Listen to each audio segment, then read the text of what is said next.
Donc 19 heures, maquillage, temps dans la loge. Sur chaque partie, donc la partie économie puis la partie identité, vous aurez 5 questions et 1 minute pour répondre à chaque fois. Jean-Frédéric Poisson, c'est le successeur de Christine Boutin à la tête du Parti chrétien-démocrate, un parti qui compte à peu près 10 000 adhérents.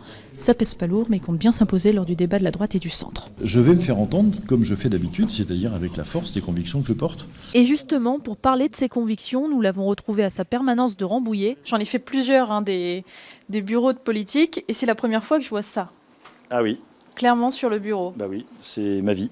C'est une partie de ma vie. C'est une des icônes de Jésus et de Marie. La religion, c'est important même dans votre engagement politique.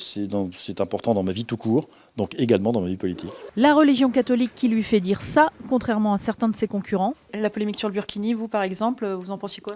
Je pense que c'est parfaitement déplacé et que on ne gagne pas une guerre en demandant à son ennemi de changer de maillot de bain. Ça me paraît parfaitement disproportionné. Mais aussi ça. Par rapport à vos propositions, je vois en premier loi Taubira non. Ça veut dire quoi? Que si vous accédez au pouvoir, vous abrogez le mariage pour tous? Oui, purement et simplement. Je ne veux pas interdire l'IVG, je veux faire en sorte qu'il soit un objectif de santé publique de baisser le nombre.